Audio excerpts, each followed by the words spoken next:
On a night illuminated by the full moon, the sky sparkled with countless stars, casting a magical glow over the scene. A group of brave knights stood in anticipation, their armor gleaming under the moonlight. Suddenly, a powerful voice pierced the air. The commander knight rallied his comrades, urging them to attack and defeat the figure they believed to be a demon. The so-called demon, driven by unwavering determination, swiftly charged towards the horde of knights, closing in on the commander, who was issuing orders. The demon unleashed a mighty swing of his sword, bringing a swift end to the commander's life with a single strike. Without hesitation, the demon, now standing amidst the fallen, unleashed a potent ability, pressing his hand firmly against the ground. In an instant, a haunting purple fire engulfed all the knights present, mercilessly snuffing out their lives. Overwhelmed and exhausted, the demon sank to his knees, his breath ragged. It was then that he felt a presence drawing near. He turned his gaze to see a female knight with fiery red hair approaching him. Wearing an expression filled with pain, she confronted him, addressing him as Nox von Reinharber, and demanded to know why he had made a pact with the devil and betrayed them. Knox, still catching his breath, looked ahead and countered her accusation. He smiled faintly and stated that from their perspective, it might seem like a betrayal. However, he asserted that it was they who had betrayed him, not the other way around. The female knight, filled with frustration, implored Knox to stop arguing and simply tell her when he had become so broken. In response, Knox began to explain that the beginning of his journey was like a crash landing. Suddenly, a notification popped up on the monitor and informed Yoo Chan, the player controlling Knox, that he had successfully cleared the first part of a game called Lunatic, with a total clear count of 27. Yoo Chan expressed satisfaction with his achievements, acknowledging the acquisition of valuable items and the successful completion of hidden quests. However, behind this facade of success, a somber reality loomed. He had received the news that he would die the following month. Reflecting on the past, 2 years prior, Yoo Chan had visited multiple hospitals, seeking answers about his condition. The doctor's explanation had been unsettling, advising him not to panic and simply listen. Despite undergoing numerous tests, the results remained consistent, leaving him with little hope. The doctor had prescribed pain relief medication, suggesting he take them when the pain became unbearable. Alone in his room, Yoo Chan pondered the passage of time, realizing that 2 years had already slipped by. As he glanced at the calendar, a sudden bout of illness struck, causing him to vomit blood. Staring at the crimson stains on his hands, a profound understanding washed over him. Yoo Chan accepted the harsh reality that his days were numbered, acknowledging that dwelling on the inevitable wouldn't change the final outcome. Feeling isolated and devoid of social connection, Yoo Chan heard a series of notifications and saw that they were hospital appointment confirmations. He couldn't help but feel lonely, realizing that no one had reached out to him after his memory loss, and he had no one to reach out to in return. Additionally, his deteriorating health prevented him from venturing outside, intensifying his isolation. Glancing at the papers on his desk, he saw various documents related to late-stage cancer support groups, church flyers, and hospice options. Overwhelmed by the emotions welling up within him, Yoo Chan discarded the papers, and tears escaped his eyes. Turning his attention to the monitor in front of him, Yoo Chan noticed Lunatic prompting him to start a new game. He contemplated his limited options and decided that this was all he had left. With a sense of resignation, he entered the player's name as Carl. Lost in thought, Yoo Chan pondered the kind of character he should create this time. He weighed the options, considering the possibilities of a mana sensitivity genius and swordsmanship and combat genius. However, a warning message appeared, cautioning him about the penalties associated with choosing multiple genius traits. It urged him to select only one or fewer genius traits to avoid those penalties. Noticing that the neutral trait was empty, Yoo Chan's attention was drawn to the negative trait listed as terminally ill. He laughed, realizing that he and his character were both afflicted with this condition. Despite this revelation, he decided to proceed and accepted the game's prompt to start with the chosen character. Suddenly, a strange sensation overcame Yoo Chan, causing him to fall from his chair. Fear gripped him as he wondered if he was truly dying at that moment. On his monitor, a message displayed that character creation was successful.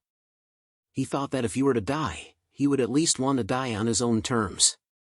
A notification appeared, alerting him that his character's name had been forcibly changed. Shortly after, another notification appeared, indicating a synchronization level of 4%.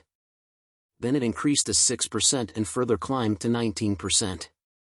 Finally, the synchronization abruptly halted at 71%, and another notification appeared, announcing that the character's settings were completed.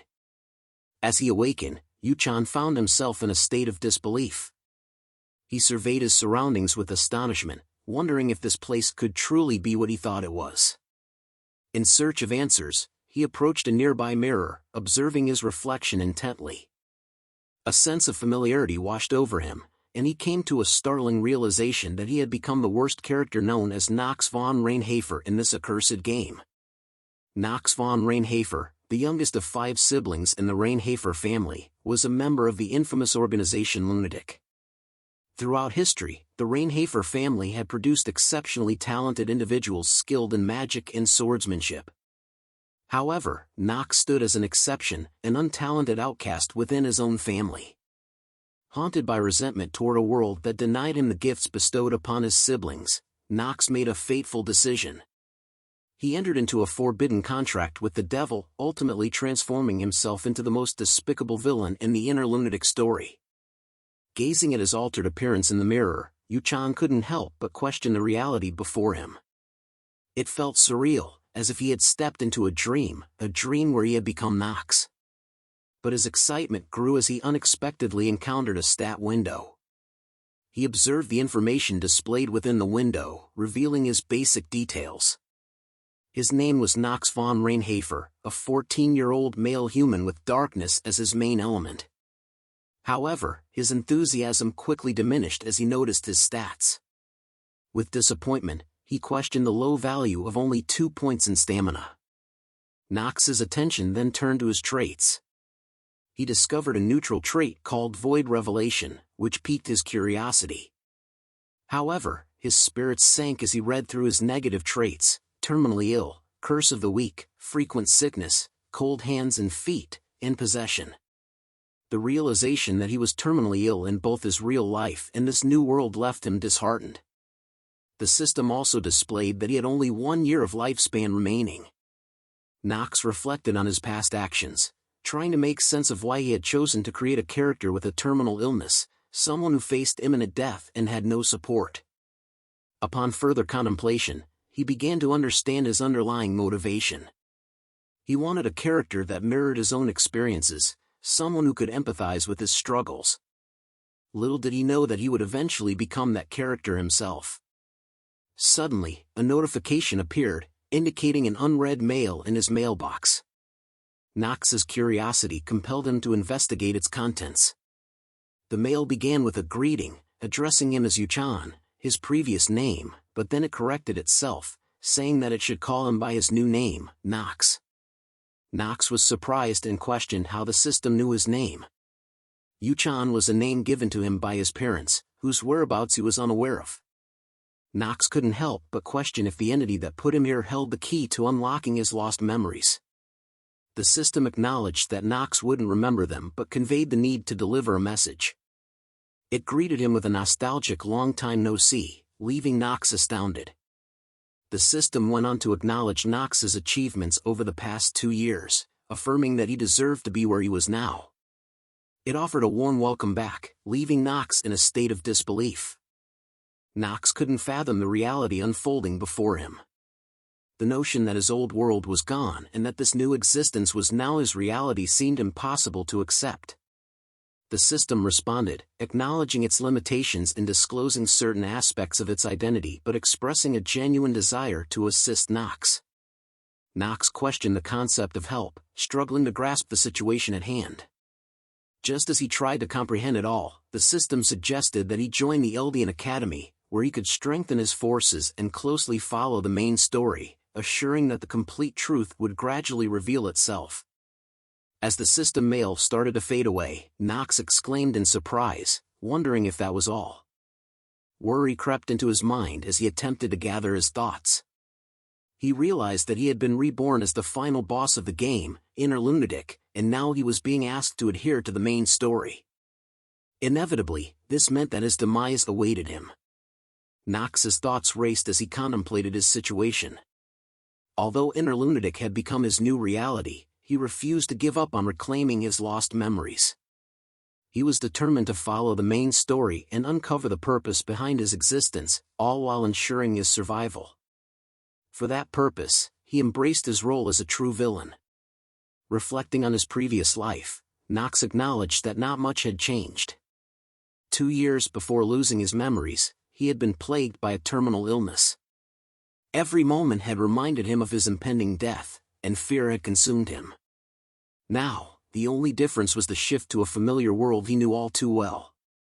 Curiosity compelled Knox to inquire about the current date. When the system displayed February 4, 1812, urgency coursed through him. Time was not on his side, and he had to act swiftly. With determination burning within him, he resolved to embark on his 28th attempt to clear the game. As Knox reached for the doorknob, intense pain surged through his wrist bones, turning them red.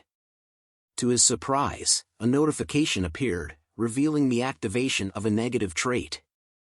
It informed him that due to the effects of his constant sickness, he had acquired wrist inflammation level 1, urging him to rest and allow it to heal. Disbelieving, Knox muttered in astonishment, unable to comprehend the situation.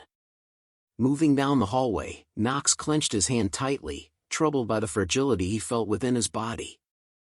Unexpectedly, a maid collided with him, causing her to lose balance and the tray of dishes she carried to shatter on the floor. The maid looked up in surprise, her eyes widening as she recognized Knox. She whispered his name, young Master Knox, and Knox met her gaze, feeling a flicker of recognition. Could this maid with her brown hair and light orange pupils truly be Rona? Fragmented and vague memories stirred within him, recalling Rona speaking ill of him behind his back. He wondered if this seemingly innocent girl, standing before him with tear-filled eyes, had been the one spreading rumors. Knox decided to grant her forgiveness, but not without a warning. An evil grin spread across his face as he contemplated the consequences she might face for any future mistakes. Rona, with tearful eyes, understood the gravity of the situation and nodded in acknowledgement. The tranquility surrounding Knox caught his attention, and the surprised gazes of the butler and maids confirmed that his momentary madness had slipped his mind. He questioned himself, pondering the kind of life he had led thus far. Rona looked at Knox cautiously and asked where he was going so early. Knox simply replied, stating that he was heading to the practice hall. The butler and maids reacted with shock upon hearing his response, unable to comprehend his sudden decision. Knox wore a smile on his face as he added that he wanted Rona to accompany him. Fear instantly gripped Rona's thoughts as she pondered Knox's intentions. Together, Knox and Rona walked toward the practice hall. In Knox's mind, the paramount importance of survival loomed large. Having experienced the chilling embrace of death, he had become resolute in his desire to evade it. He understood that adapting quickly to his new circumstances was crucial. Deep in thought, Knox assumed a contemplative posture. He knew that despite the challenges ahead, he still held a chance. With 27 previous playthroughs, he possessed extensive knowledge of the game's hidden aspects. Inner Lunatic had gained worldwide popularity with its captivating story that pitted angels against demons and the Empire. However, what truly set Inner Lunatic apart was its extensive customization options, allowing players to adopt different playstyles. While lower-ranked traits like Ordinary and Talented could be assigned multiple times, the highly sought-after Genius traits were typically limited to a single assignment. Yet, Knox possessed 2 Genius traits, a rare occurrence in the game. By exploiting the system's attempt to analyze traits beyond the player's limits, he managed to assign 2 Genius traits. The first was Swordsmanship and Combat Genius, which granted exceptional sword skills and allowed the user to reach the pinnacle of swordsmanship.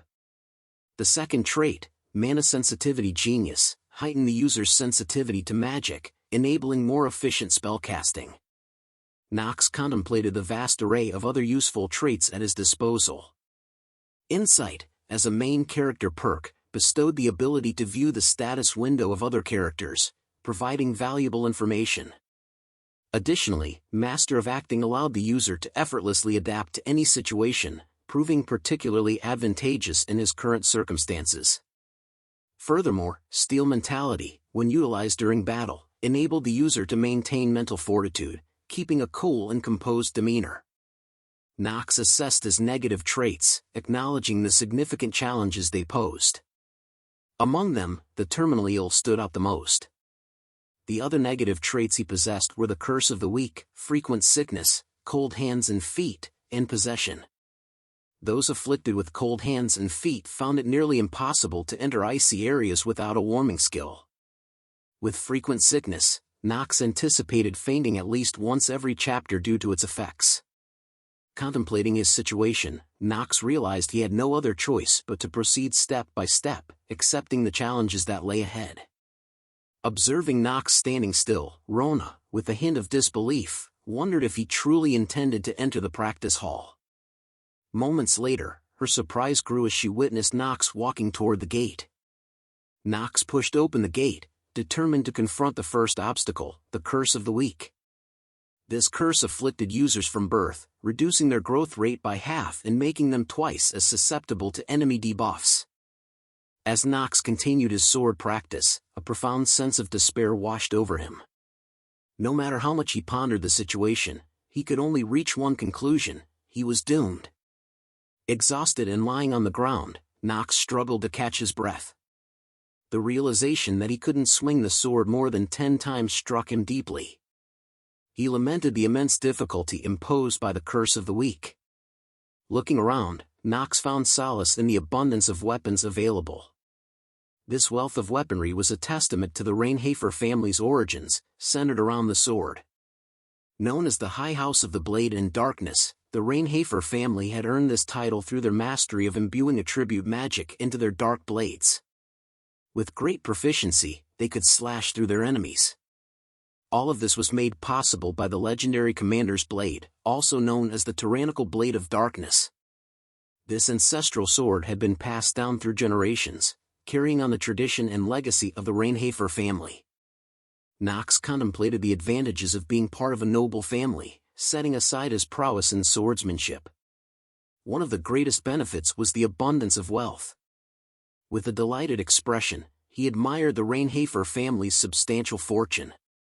As one of the prominent noble families in the story, their wealth was so significant that even their seemingly useless young son, Knox, had enough money to sustain a life without ever having to work. Knox believed that his father, Teo, likely didn't concern himself with how wisely Knox managed his finances. After all, Knox didn't possess that kind of character. As the youngest son of a noble family, his character archetype was clear. With his legs trembling, Knox managed to stand up. He remembered Rona's fearful behavior and her plea not to involve her in anything strange. A few minutes earlier, Rona had brought a wooden sword and a towel, informing Knox that they were ready for him. However, she couldn't help but wonder if he truly intended to engage in exercise. Knox realized that there was no one around and motioned for Rona to come closer. Rona displayed a frightened demeanor, questioning his intentions and expressing concern that he might hit her. Knox, caught up in his frustration, exclaimed and asked her what she was talking about. He then grasped Rona's ear, pulling her closer, and whispered something in her ear. After hearing Knox, Rona shouted in surprise, questioning his plans.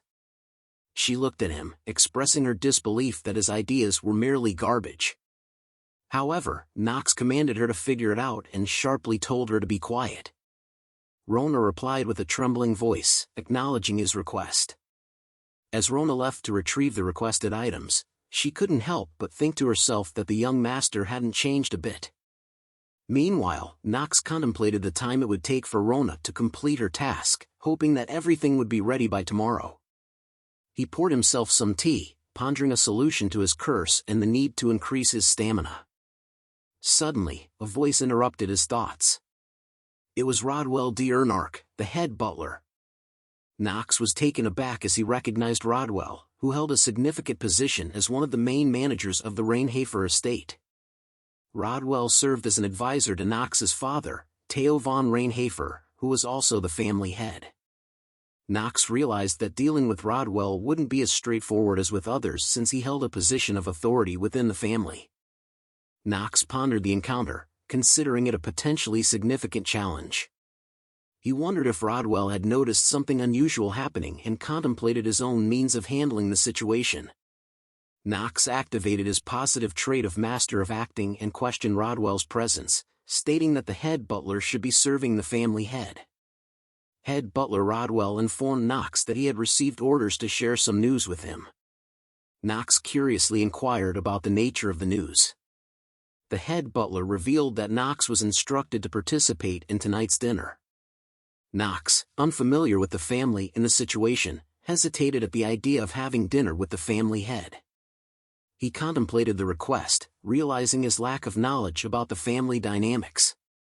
Knox responded to the head butler, expressing his reluctance to attend the dinner. Head butler internally pondered the master's intentions behind ordering young Master Knox to participate in the dinner. Head butler then reported that the lady of the Stilliner family had arrived and was seeking night training. He emphasized that if Knox refused to participate, it would likely anger the family head. Knox let out a sigh, acknowledging the circumstances. He understood the importance of following his father's orders and reluctantly agreed to attend the dinner. Head butler observed Knox with a questioning gaze and thought aloud that something was off about him that day. Knox, somewhat defensive, asked if there was something the head butler wanted to say. The head butler acknowledged Knox's unusual behavior, noting that Knox had never shown much interest in wielding a blade before. He inquired about the reason behind Knox's decision to visit the practice hall on his own. Knox, with a stern expression, firmly asserted his independence and authority, warning the head butler not to overstep his boundaries as a mere butler. He made it clear that his actions and intentions were his own to decide. Taken aback, the head butler apologized, recognizing that he had crossed a line. As Knox walked away, the head butler's gaze was filled with questioning thoughts, realizing the need to report this encounter to the family head. Inside his room, Knox closed the door and took a moment to catch his breath. He reflected on the unexpected confrontation, feeling relieved that possession didn't activate. Knox shifted his focus to the mention of the young lady from the Stilliner family, wondering why she was present in their household. During the dinner, Knox found himself being mocked by twin brothers Hartz and Alan. Alan expressed surprise and disbelief that Knox had shown up, indicating that he wouldn't enjoy the meal because of it. Hartz questioned whether Knox still had regrets about being part of the family, to which Alan agreed. Alan directly addressed Knox, expressing his disbelief at seeing him there and accusing him of inappropriate behavior with one of the maids. Hartz joined in, stating that Knox was a lost cause. Despite the mocking, Knox remained calm, recognizing that he hadn't done anything to warrant such treatment. At that moment, Theo von Reinharber, the family head of the Reinharber family and Knox's father, entered the scene. Knox acknowledged his presence, aware of his role within the family. Following Theo's arrival, a beautiful girl with red hair introduced herself as Talia von Stilliner. The family head mentioned that Talia had requested night practice and would be spending time at their estate, urging everyone to greet her warmly. Knox gazed at Talia and contemplated her significance. In the game Lunatic, she was the hero and the character who opposed the future villain, Knox. Knox recognized that in the near future, it would be Talia who would eventually stab him in the chest with a sword. Family head Theo acknowledged Knox's presence at the dinner and suggested that since everyone was gathered, they should proceed with the meal. During the dinner, Knox observed Hartz and Alan engaged in a discussion. Hartz proposed to their father, Theo, that it was time to decide the next person to enter Eldian Academy. Theo considered the suggestion and agreed that it was indeed the appropriate time to make that decision. Eldian Academy held great importance within the game Lunatic, serving as the place where pupils faced various challenges and fought demons, forming the main storyline. Knox realized that attending the academy was crucial for him. It would allow him to gather his own allies while following the overall structure of the story.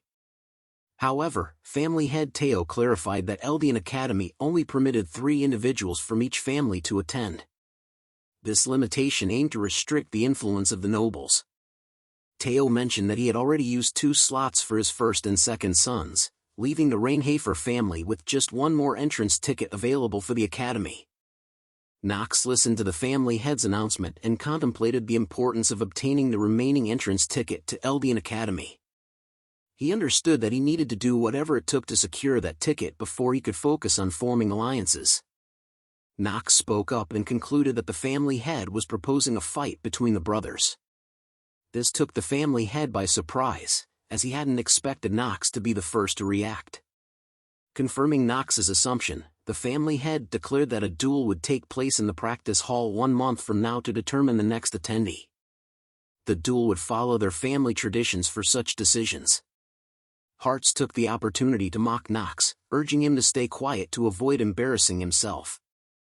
Alan joined in, belittling Knox and stating that someone like him, who had never wielded a sword, stood no chance against them. Knox calmly took a sip of his wine and responded to Alan's taunts, stating that they could discuss it after he emerged victorious. Alan expressed disbelief in Knox's abilities, but Knox remained focused. He understood that the upcoming duel was another trial he needed to face in order to secure the entrance ticket. He refused to be swayed by the taunts and insults directed at him.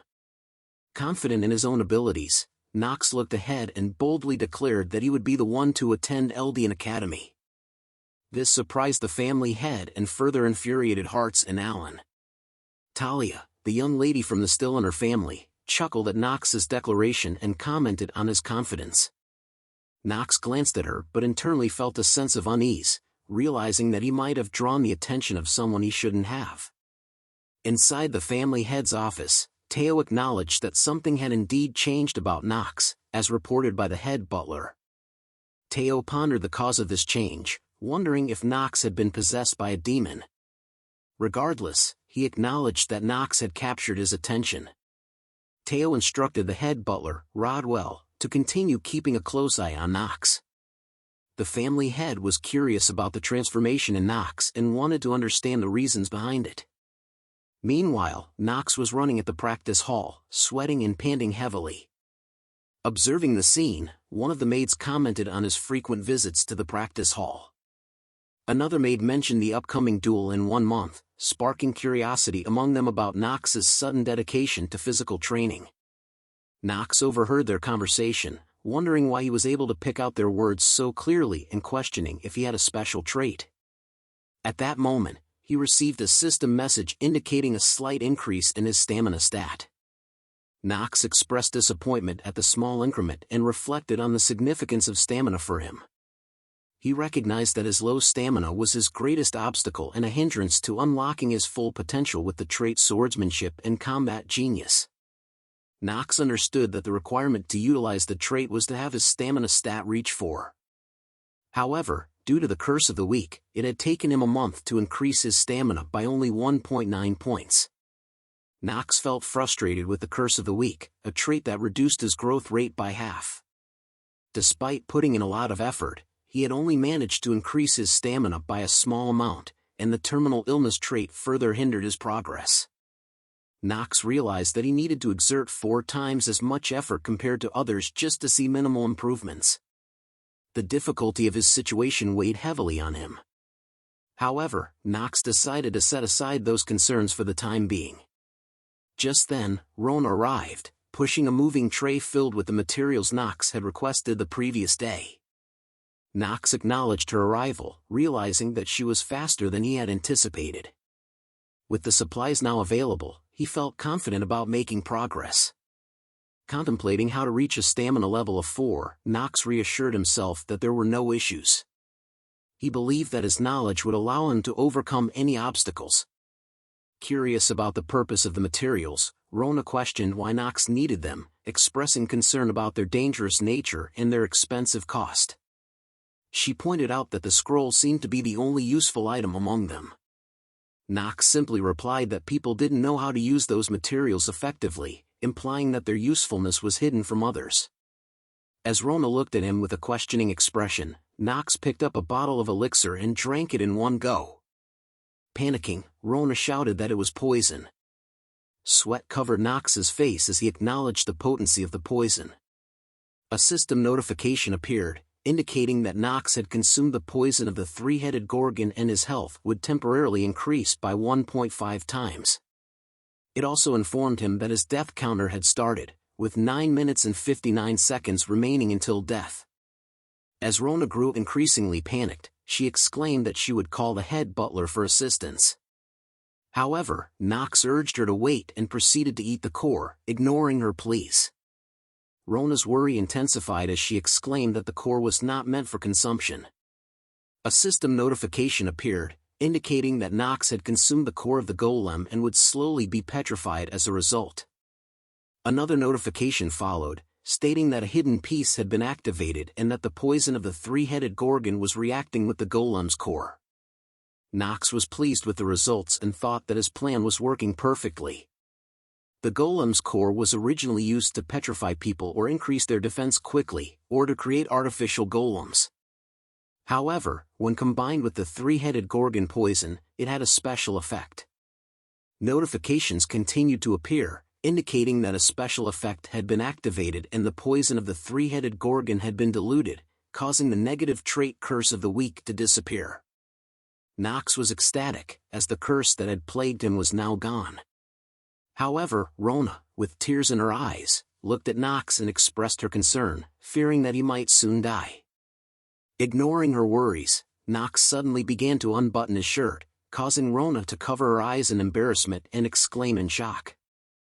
After unbuttoning his shirt further, Knox poured an elixir bottle onto his head, prompting a series of notifications to appear. The dew of the Remembering Fairy countered the petrification effects of the golem's core, and a hidden piece was activated.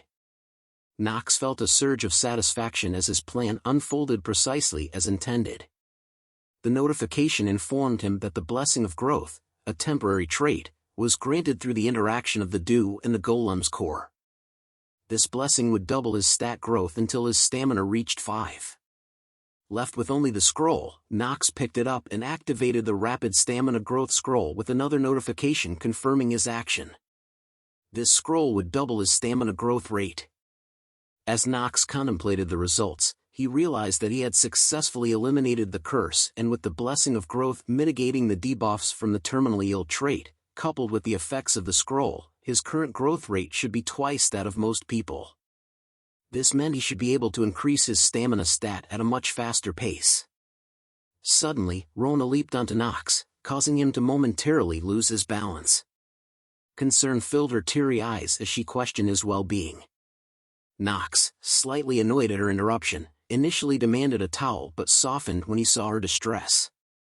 With a reassuring smile, he assured Rona that he was fine. She continued to worry, suggesting he should rest and consider calling the head butler for assistance. Knox, once again, reassured her, insisting that he was all right. Curious about his next course of action, Rona inquired about his plans. Knox simply replied with a single word, "Run." In that moment, Knox and Rona sprinted through the practice hall, their actions capturing the attention of Talia, who stood nearby, observing them. Talia, who had been closely observing Knox, couldn't comprehend why someone as seemingly weak as him would accept a match against his brothers. Her maid, Emma, tried to caution Talia against staring at Knox and reminded her of proper etiquette. However, Talia interrupted Emma, expressing her frustration and disbelief at Knox's lack of sword skills and refusal to accept help from the other knights of Reinharber. Talia couldn't shake off her annoyance, though she couldn't fully understand why she was so bothered by Knox's situation when she believed he would simply end up getting beaten up within a month. Despite her thoughts, Talia's annoyance persisted. Determined to address the matter, Talia walked towards the practice hall, informing her maid, Emma, that she would be right back. Approaching Knox as he rested, Talia introduced herself, stating her name. Knox was taken by surprise at her approach and wondered why she had sought him out. He asked her what she wanted, noting that he had heard her name before. Talia, feeling somewhat flustered by Knox's cold attitude, thought to herself that he must have been taken aback by her beauty. She confronted Knox, questioning his confidence in being able to defeat his brothers and asked if that was the reason why he had accepted the match. She further inquired whether he truly believed that he could defeat his brother by simply running away like this. Talia went on to offer her assistance, expressing her willingness to help him. However, Knox calmly rejected her offer, telling her to get lost and showing no interest in her help. Talia was taken aback by Knox's response and exclaimed in disbelief, expressing her indignation at being treated this way when she was offering her support. On the sidelines, Rona observed the exchange and thought that if Knox continued to speak in such a manner, it would make girls dislike him. Unwilling to persuade Knox any further, Talia turned to walk away from the practice hall, clearly upset with his refusal and dismissive attitude. Knox, using his insight ability on Talia, gained access to her stat window, allowing him to learn more about her abilities and traits. He observed that Talia possessed impressive stats, particularly in terms of stamina, which surpassed that of most grown males. While her potential may not match that of the 3 sword masters or the 4 great mages on the continent, Knox recognized that she had the potential to reach their level and effectively combat demons with her fire attribute magic. Knox also knew that in the near future, Talia's fire attribute magic would awaken to white flames and be used to burn the demonized version of himself. Understanding the significance of making Talia his ally at this point, as it would drastically alter the future events of the story, Knox pondered how to navigate the original story while avoiding his own demise. He questioned whether it was possible to maintain a good relationship with someone who would eventually be responsible for his death. 1 month later, Talia walked through the hallway, reflecting on the praise she had received for her quick learning abilities and the expectations tied to the Stillrainer family's talent. However, she couldn't help but feel inferior compared to her sister's exceptional talent. Talia questioned her own potential and wondered if she could ever become a knight. Reminding herself of the qualities and principles a knight must possess, she contemplated the path she needed to follow. Knights should never be consumed by greed, maintain a frugal lifestyle, and be willing to sacrifice themselves for the greater good. In addition, they must master the art of swordsmanship and adhere to proper form to become true knights. Talia pondered the possibility of Knox being able to defeat his brothers, who had trained for years, solely by focusing on cardio exercises. She expressed her doubt, believing it to be unlikely for him to succeed.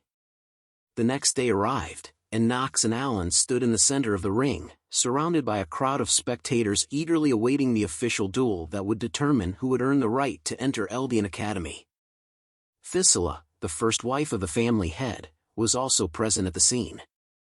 Meanwhile, the head butler, standing nearby, overheard the family head calling out to him. The family head inquired about the butler's thoughts on the outcome of the duel.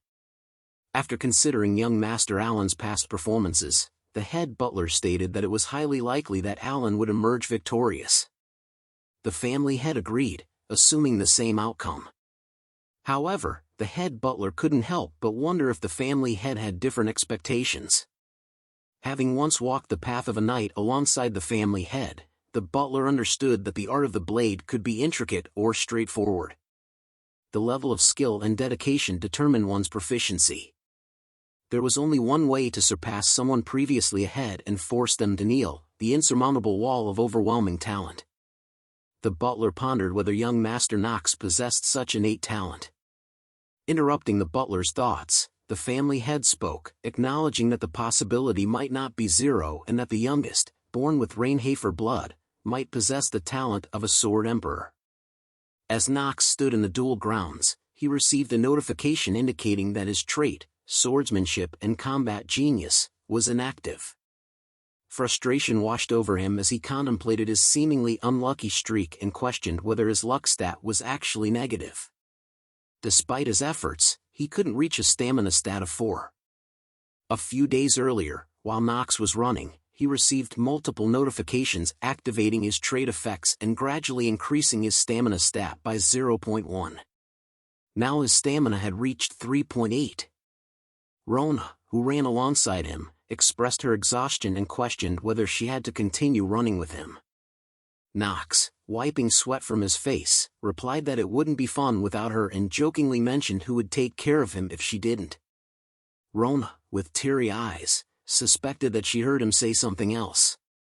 Knox then handed her a towel and assigned her another task, to which Rona responded with a pouting face. Playfully, Knox accused Rona of cursing him in her mind, but she denied it and accidentally bit her tongue in the process. Knox chuckled at the thought of Rona having good stamina and contemplated using his insight ability to view her stats. To his surprise, Rona's stamina stat was 4.5, surpassing his own despite his dedicated training. Knox was astonished by the strength of the Reinharber family, where even a maid was stronger than an average man. Rona reminded Knox that it was already evening and suggested he rest before the duel. Knox, panting heavily, felt the pressure of time and thought that he didn't have enough time to increase his stamina. Back at the duel ring, Alan addressed Knox and proposed that he should give up. Despite Knox being considered the shame of their family, Alan expressed hesitation in beating him too severely. Knox responded, stating that Alan didn't seem to want him to give up. Alan shifted his attention to Talia, the daughter of the Stillrainer family, and expressed his desire to impress her. He believed that Knox would assist him in achieving that goal. However, Knox expressed uncertainty about whether it was a wise decision. Observing Alan's stamina stat of 8, Knox realized that he couldn't defeat him using ordinary methods and contemplated alternative approaches. As the referee announced the duel between Knox and Alan for the admission ticket to Eldian Academy, he emphasized that both of them must accept whatever the results may be and that objections would not be tolerated. Knox felt nervous, realizing that everything hinged on this duel. His main objective was to find his memories and discover the sender of the letter, as he knew that after the 1-year grace period, his life would be in danger. The referee asked one last time if both of them were ready, and then he announced the beginning of the duel. Alan initiated the attack with a swift sword strike, aiming to strike Knox, but with agile dexterity, Knox evaded the blow by gracefully sidestepping. Reacting swiftly, Alan followed up with a forceful kick, intending to overpower Knox. However, Knox skillfully blocked the kick with his sword, although the impact still pushed him backward. Impressed by Knox's deft defense, Alan acknowledged his opponent's skill, and the duel pressed on, with Alan relentless in his assault, leaving Knox on the defensive. Amidst the intense clash, Knox recognized the consistent rule of the damned inner lunatic game, surrendering everything upon defeat, but regaining control over his destiny upon victory. Suddenly, a notification appeared, indicating an incremental increase of 0.1 in Knox's stamina stat.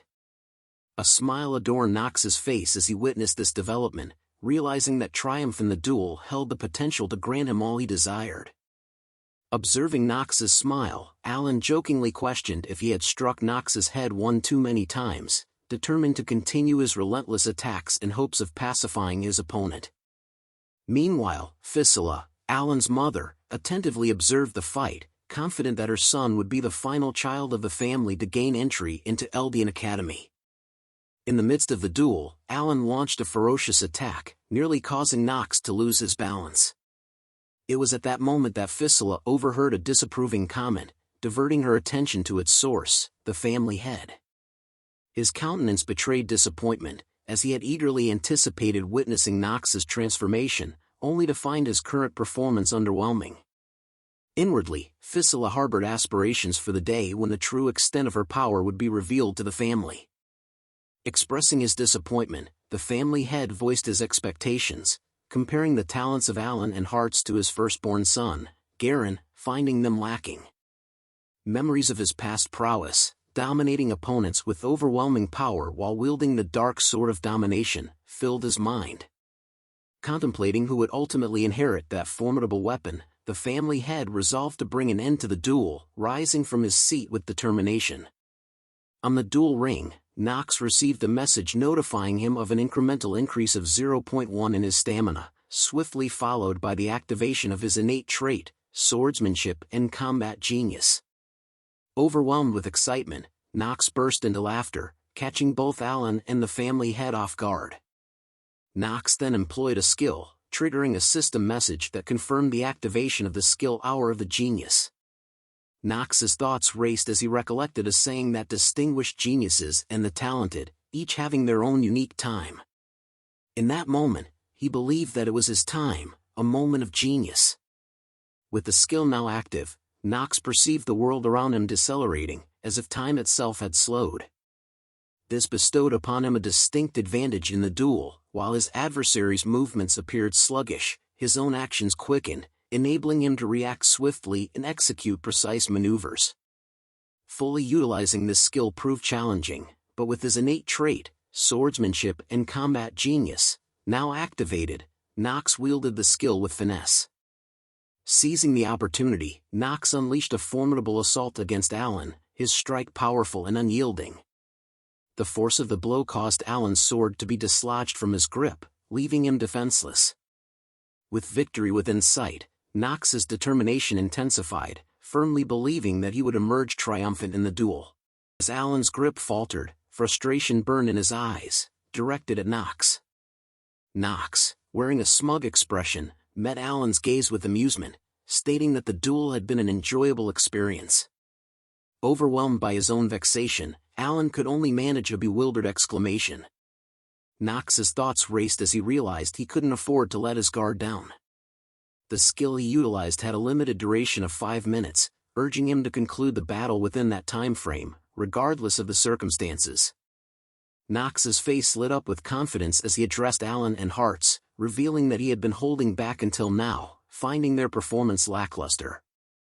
He suggested a swift resolution, urging them to attack him simultaneously.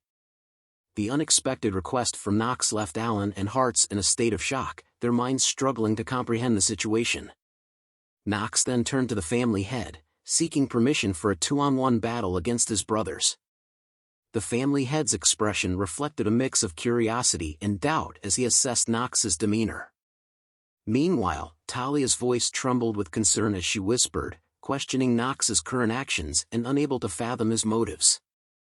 Observing Knox's newfound energy and determination, the family head sensed that something had changed about him. Intrigued, he decided to grant Knox's request, allowing this unconventional sparring scenario.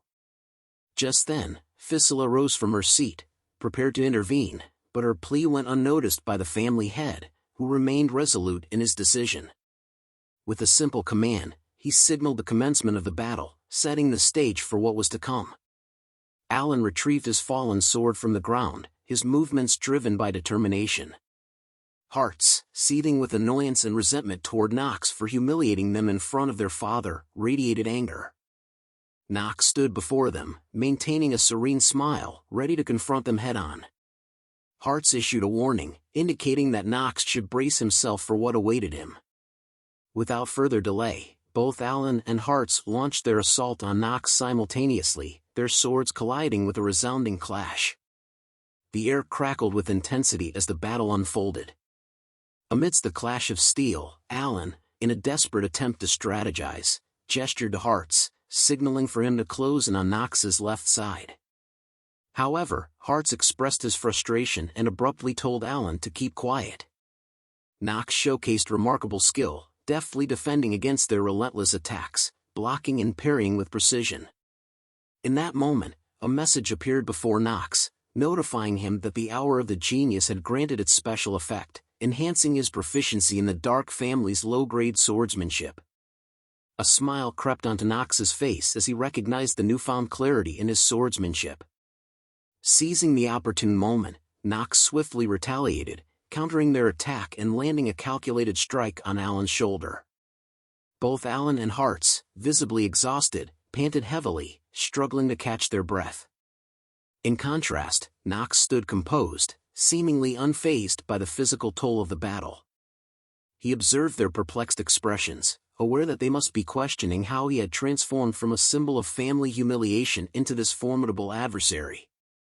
Their silent exchange was interrupted by Knox's voice, reminding Alan and Hartz not to lose focus during their spar. Fueled by determination, Knox pressed on with his assault, finding joy in the act of wielding the sword itself, a smile spreading across his face. Knox's swift sword swing captured the attention of Talia, the family head, and others present, eliciting surprise from their wide-eyed expressions. Hartz, who bore the brunt of the attack, struggled to process the impossible feat unfolding before him. Despite his attempts to block, Hearts fell to the ground, defeated. Alan and Hearts, both on their knees, expressed their frustration through gritted teeth. A message appeared before Knox, indicating the end of the hour of the genius skill. Knox stood victorious but breathed heavily, his fatigued form revealing the weight of the battle. Seeing her sons defeated, Fissila shouted out in concern for Alan and Hearts, her worry evident in her voice. Knox turned his gaze toward the referee and silently inquired if the victor had been decided. The referee responded with an affirmative nod, confirming Nox von Reinharber as the triumphant combatant. With a formal announcement, the referee declared Knox's victory to the gathered audience. Consumed by anger, Alan clenched his fists in frustration, unable to accept the defeat. Knox released his grip on the sword and shifted his focus to the family head, who wore a content smile on his face. Expressing his gratitude, Knox respectfully bowed to the family head before announcing his departure. As Knox made his way toward the exit, Talia locked her gaze on him, her face displaying a determined expression.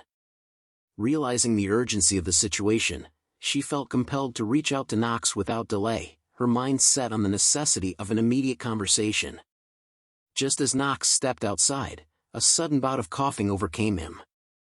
Glancing down at his hands, he discovered them stained with blood. Realization dawned upon him as he recognized that he had used the skill for a little too long. Knox was well aware of the significant flaw within the skill hour of the genius. Exceeding its allotted duration triggered a debuff called recoil, which took a toll on him. Just then, a message materialized, confirming the repercussions of the skill's recoil. It revealed that his life had been diminished by a duration of 2 days and 17 hours. Knox comprehended the gravity of this debuff, understanding that it permanently reduced his lifespan and made him more vulnerable to illnesses. Taking a moment to collect his thoughts, Knox let out a relieved sigh, grateful that the recoil hadn't manifested in front of others. He acknowledged that if his condition had been exposed, his admission to the academy might have been jeopardized. However, his respite was short-lived as his attention was drawn to a voice calling out to him. Knox turned toward the source of the sound and found Talia standing there. Her inquiry pierced through the air as she asked if he had sustained any injuries during the spar. Knox's mind raced with worry as he realized Talia had discovered his condition. It troubled him deeply that she was the one who found out, and he couldn't let Theo uncover the truth about his abilities' rebound. He pondered anxiously, searching for a way to handle the situation. Before Knox could utter a word, Talia interrupted him, expressing surprise at his victory in a sibling fight despite his frailty. Knox was taken aback and questioned her statement. In response, Talia blushed and confessed her misunderstanding. For the past month, she had seen Knox clumsily swinging a wooden sword, never witnessing him wield a real one. Assuming his triumph came from innate talent, she decided to inquire about his awakening and training of such skill. However, as the duels concluded, Talia noticed a change in Knox's demeanor when he was alone. Confused and concerned, she questioned herself about the true nature of his abilities and his current state. Inwardly, Talia came to a realization. She understood that Knox wasn't the worthless person rumors depicted him as. Instead, he had dedicated himself to hard work and training, going to great lengths to secure victory. Witnessing Knox coughing, worry enveloped Talia, and she reached out her hand to check on him. Knox swatted her hand away, stating his aversion to being touched. Internally, he felt embarrassed, realizing that his 2 years of gaming obsession had hindered his social skills. Furthermore, knowing Talia was a character who could kill him made it even more challenging to interact with her. Talia wore a sorrowful expression and apologized to Knox. Perplexed, he questioned the reason behind her apology. Talia explained that she hadn't realized how serious Knox was about the sword, believing he solely focused on stamina training due to his weak body since birth. She expressed regret for misjudging him and acknowledged that his portrayal as a worthless person might not have been his intention. She mentioned that Emma had taught her that people can make mistakes in their perceptions. Knox contemplated how to respond to Talia's genuine honesty. He recognized her sincerity, reflecting the qualities he had observed in her character within the game. Despite her knightly qualities, being the daughter of a proud and esteemed Duke family made it challenging for her to admit when she was wrong. Finally, Knox spoke, urging Talia not to disclose his bleeding condition to others if she held such a view of him. Talia confidently assured him that she would keep his secret. Knox observed her response and thought that maybe he didn't need to worry about others discovering his situation. Turning away, Knox walked off, instructing Talia to keep her promise. As Talia watched Knox's departing figure, her face flushed red with a mix of emotions. In family head Teo's office, the family head expressed his satisfaction with his earlier conjecture. He turned to the head butler and inquired about his opinion on Knox's talent. The head butler shared his views, initially struggling to understand why Knox allowed himself to be beaten. However, after observing other children of his age and young masters, the head butler concluded that Knox was the most exceptional among them. The family head agreed with the head butler's assessment and expressed suspicion that Knox might possess additional hidden talents. He directed the head butler to closely monitor all of Knox's actions, emphasizing the importance of their sole task, observing Knox, regardless of his activities. The head butler acknowledged the order, pledging to fulfill his duties diligently. Inside Knox's residence, he received a message indicating the completion of the tutorial quest and his victory in the first fight. Knox realized that this world had become a reality while retaining game-like elements. Another message appeared, announcing rewards for his achievements, including 3 free stat points. Knox was pleasantly surprised and exclaimed that he had hit the jackpot. However, his excitement waned quickly when he realized that despite a whole month of rigorous running, his stamina had only increased by 2 points. He expressed disappointment, suggesting they should have granted him these rewards much earlier. But the stat he needed to invest these points in wasn't stamina, it was luck. Knox opened his status window and allocated all 3 points into the luck stat, raising it from 7 to 10. He reasoned that luck was valuable, especially in the inner Lunatic game, as it was a stat that couldn't be easily increased through hard work. Knox, eager to test the value of his increased luck stat, received additional messages regarding benefits, including mass clear rewards, a random gacha voucher, and a one-time use skill confirmation voucher. Knox felt relieved that the benefit system was still in place, appreciating the opportunities it provided. Knox eagerly decided to use the gacha right away, and a gacha machine materialized before him. Seeing it in person felt alien to him.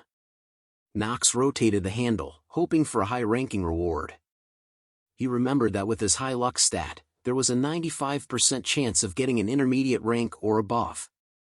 Knowing that basic ranks and those below were white, intermediate ranks were silver, and advanced ranks would be gold, with rainbow being the highest rank, Knox yearned for at least a gold or higher rank reward. His excitement grew as his reward materialized, and he joyfully exclaimed. Upon opening the scroll, new messages appeared, identifying the rank and revealing that he had obtained an advanced trait called Supreme Ruler's Awe. Knox couldn't believe his luck and expressed happiness at acquiring such a powerful trait. The skill information revealed that it was an active skill of advanced rank with no attribute. Its effect was that those with a lower status value than him would have all their stats reduced by 20%. Considering it a jackpot, Knox smiled at the fact that it was a debuff skill. However, he knew another reward awaited him. Knox then received a message asking if he would like to use the one-time use skill confirmation voucher. He knew the skill he would obtain from this voucher was already predetermined and one of the hidden pieces he needed to achieve his goal. He decided to save it for when Theo gathered all the siblings in the estate. Knox realized that it was almost time for Grain von Reinharber, the second son of the Reinharber family, to return to the estate after completing his knight training. Knox acknowledged that he had to find the hidden piece and handle Grain, leaving no time for rest. However, he felt relieved that he probably didn't need to worry about Talia anymore, considering her character and the promise she made. He believed there was no reason for her to approach him again. To his surprise, the very next day, he found Talia standing in front of him. Knox questioned why she was there after they had settled everything the day before. Talia, looking down, spoke in a low voice, but Knox couldn't understand her, so he asked her to clarify, Talia then looked up at Knox with a confident expression and asked him how he had become so strong so quickly and how she could become stronger too. Knox remained silent at the question that Talia had asked him. He decides to walk past her, saying that she had secretly watched him train for a month, which caused disbelief in Talia.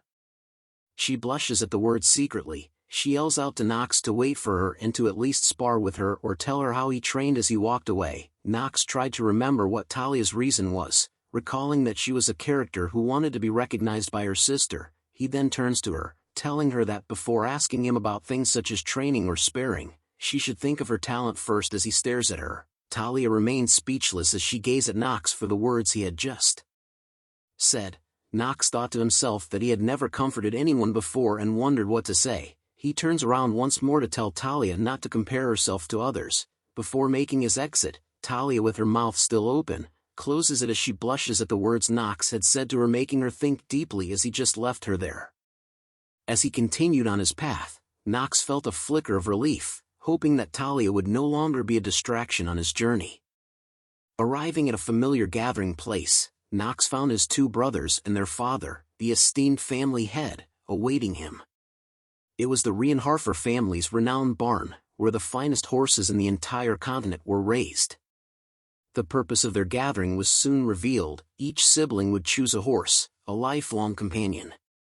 Knox's heart raced with anticipation. He understood the significance of this moment, knowing that horses were considered sacred creatures within the family and the world they inhabited. Whether one chose the path of a mage or a knight, selecting a horse was an essential step. Interrupting his thoughts, the family head announced that Knox, as the victor of the duel, would have the first choice. The weight of that responsibility settled upon Knox, as he knew he had to choose wisely. Entering the barn, Knox's eyes scanned the assortment of horses before him. Adorable creatures stood before him, but he remained focused on finding the one he sought. And there it was, a seemingly diminutive and feeble horse, hidden amidst the others. Knox's determination never wavered as he approached the horse. He turns to his family, announcing that he had chosen the weakest and smallest horse in the barn. He could feel the surprise radiating from his brothers and even from the family head, who wore a perplexed expression. The horse he had chosen defied expectations, but Knox had his reasons. The family head tells Knox that he was given another chance to choose a different horse. This tells Knox that the horse he chose was a really bad choice, but through his insight ability, Knox triggered the loading of the horse's stat window. What appeared before him was astounding, a high-ranked obsidian horse, with darkness as its main element. Knox understood the rarity and potential within this creature, as summoned creatures are divided into ranks. Depending on its growth, it can grow more than one rank. Knox smiles to himself, aware that the horse he chose can obtain the highest rank. Its obsidian trait makes it the most rare kind of many out there, and refers to the type of igneous rock. He turns to glance at the family head, thinking that if he knew the horse's traits, he would have taken the horse himself.